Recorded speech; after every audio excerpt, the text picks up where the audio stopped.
আসসালামু আলাইকুম। আজকে আমরা আলোচনা করব গ্রিনক্স 2 ক্যাপসুল নিয়ে। এটা প্রস্তুতকারক জেনফার বাংলাদেশ লিমিটেড। এটা জেনেরিক নেম অ্যাস্টাজেন্থিন 2 মিলিগ্রাম। এটা পার পিস 12 টাকা করে, এক বক্সে 30টা থাকে, এক বক্সের দাম 360 টাকা করে। এছাড়া এটা এক পাতার দাম 120 টাকা করে। এছাড়া এটা 4 mg আকারে বাজারে পাওয়া যায়। নির্দেশনা: কি জন্য গ্রিনক্স 2 mg খাওয়া হয়? শক্তিশালী অ্যান্টিঅক্সিডেন্ট হিসেবে, হৃদযন্ত্রের সুস্বাস্থ্য রক্ষায়, ইমিউনিটি রোগ প্রতিরোধ ক্ষমতা বাড়াতে, ত্বকের সুরক্ষায় ও উন্নতি সাধনে, সূর্যের ক্ষতিকর প্রভাব থেকে ত্বকের সুরক্ষায়, মস্তিষ্ক ও কেন্দ্রীয় স্নায়ুতন্ত্রের সুস্বাস্থ্য রক্ষায়, পার্কিনসন ডিজিজ, চোখের সুস্বাস্থ্য রক্ষায়, দেহের প্রদাহ কমাতে, ইনফার্টিলিটি ঝুঁকি কমাতে।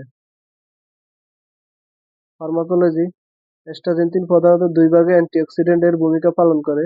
অ্যাস্টাজেন্থিন মূলত সিঙ্গলেট অক্সিজেন নিষ্ক্রিয় করে এবং লিপিড পারঅক্সিডেশন এ বাধা দেয়। এর ফলে শরীরে ক্ষতিকর ফ্রি রেডিকেলের পরিমাণ কমে। এর মাধ্যমে অ্যাস্টাজেন্থিন খুব কার্যকরী অ্যান্টিঅক্সিডেন্ট হিসেবে কাজ করে।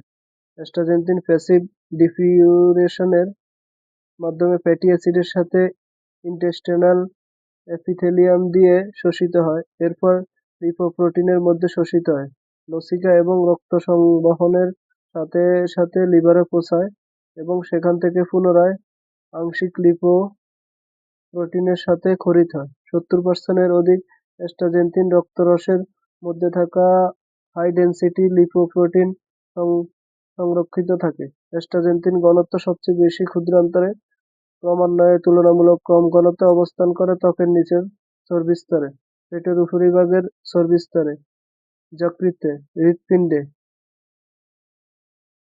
এবং সবচেয়ে কম ঘনত্ব মাংসপেশিতে। মাত্রা ও সেবনবিধি: 18 বছর বা তার বেশি বয়স্কদের জন্য 2 মিলিগ্রাম দৈনিক ডাক্তারগণ একবার অথবা দুইবার দিয়ে থাকেন। এছাড়াও ডাক্তারের পরামর্শ অনুযায়ী সেব্য। পার্শ্বপ্রতিক্রিয়া: গ্রিনক্স 2 এবং 4 এর কোনো পার্শ্বপ্রতিক্রিয়া পাওয়া যায়নি। গর্ভাবস্থায় স্তন্যদানকালে গ্রিনক্স গর্ভাবস্থা এবং স্তন্যদানকালে ব্যবহার থেকে বিরত থাকতে হবে।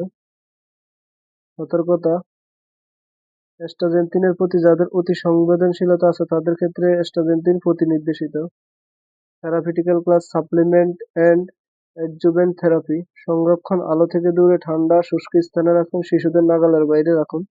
এছাড়াও যে কোনো মেডিসিন খাবার পূর্বে অবশ্যই ডাক্তারের পরামর্শ নিয়েই খাবেন। নিজে নিজে ভিডিও দেখে কোনো ওষুধ খাবেন না।